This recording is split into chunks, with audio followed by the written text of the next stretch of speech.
Et petit exemple de récupération d'un plan de pièce scanné qu'on usine ensuite. Fichier, nouveau, donc il faut faire un product, un ensemble.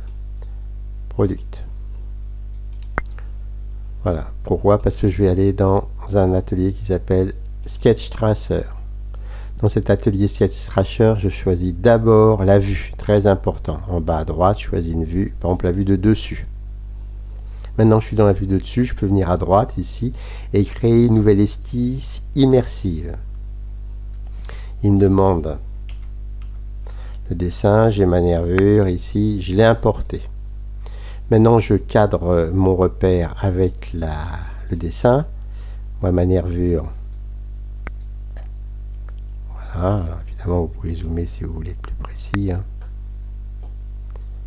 Voilà, donc là, c'est une démo, donc je ne vais pas m'attacher à trop de précision. Ici, bien sûr, hop, je mets la bonne largeur. Et ici, la bonne hauteur. Voilà, je vois qu'ici, la hauteur fait 196, on me demande 137. Donc, le dessin n'est pas à l'échelle.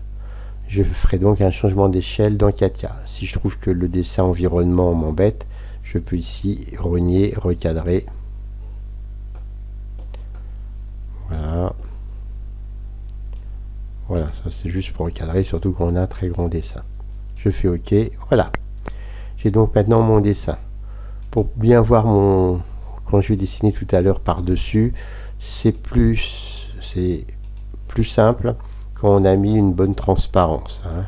100 à 100, par exemple la moitié, c'est bien. Voilà, comme ça je verrai mieux mon trait quand je tracerai dessus. Maintenant je reviens au niveau du product. Je rappelle donc mon menu d'assemblage, Assembly Design. J'insère une nouvelle pièce à droite, insérer une pièce. Cette pièce dont je l'appelle nervure, puisque c'est la commande de mon client. Nervure, voilà. Nervure, voilà. Je valide. Dans nervure, ici, je viens dessiner ma pièce. Pour ça, je viens dans le corps principal. Je double-clique et ici, je suis bien dans l'atelier Part Design. Dans l'atelier Part Design, je vais faire une esquisse.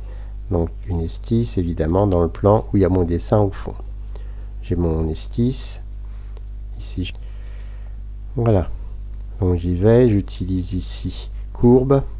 Je pars de mon point d'origine. Et ici, je vais au mieux. Évidemment, plus je fais de points, plus je serai précis. Voilà. Voilà, je vous conseille d'aller jusqu'à la moitié et de dépasser d'un cran juste pour mettre la bonne courbure. Voilà, une courbure qui vous plaise. Voilà, une fois que la courbure vous plaît, vous cliquez. Double-cliquez même. Voilà, on illumine le dernier point. Je supprime. J'élimine le dernier point. Je supprime parce que je veux faire exactement une symétrie. Si je voulais faire là toute la courbe, je continue jusqu'au bout.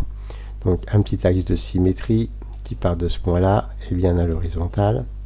Donc maintenant je peux montrer en bas à droite un miroir. Voilà, je déconnecte tout. Miroir.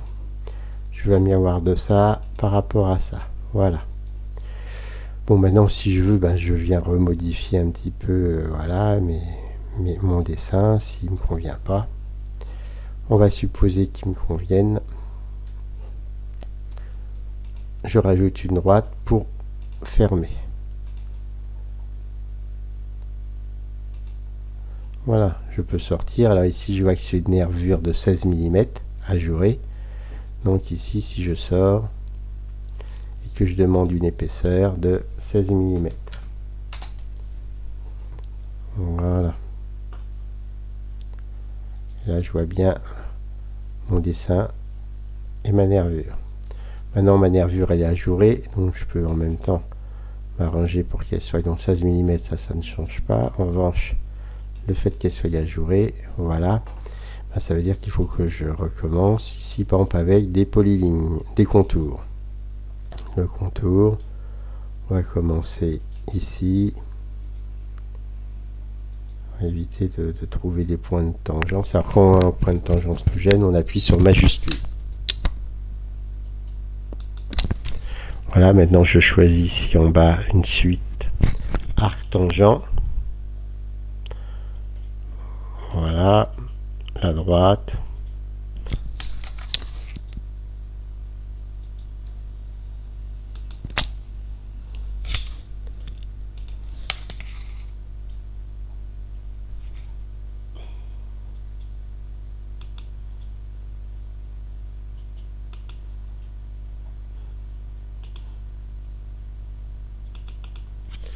Voilà, et là donc j'ai le premier.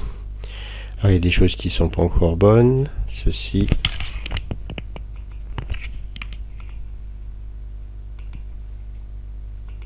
Voilà.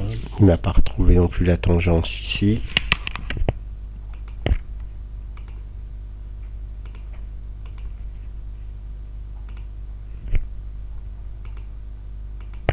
Alors pour sélectionner les deux droites par avant, je fais CTRL.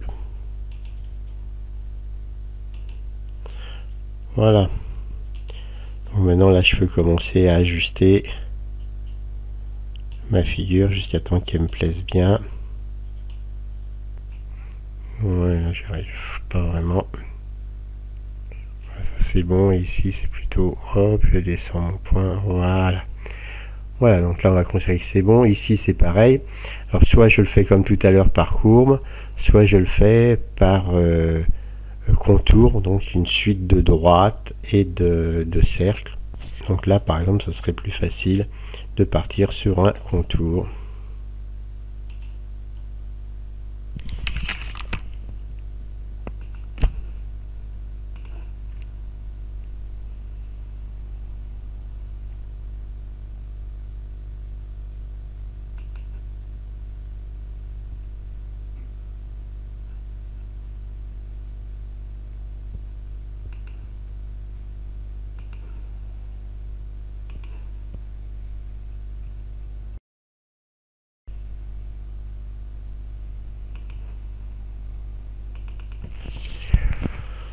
Voilà, et ce contour, donc ici, de l'ajuster au mieux.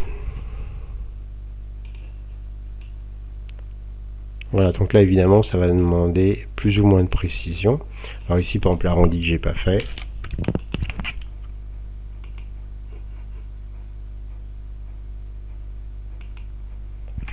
Voilà, ça me fait un arrondi. Hein, je peux aussi faire des lignes droites et rajouter des arrondis partout où j'en ai besoin. Ça me permet des fois d'aller plus vite. Hein. L'objectif ici, c'est quel est mon objectif. Voilà.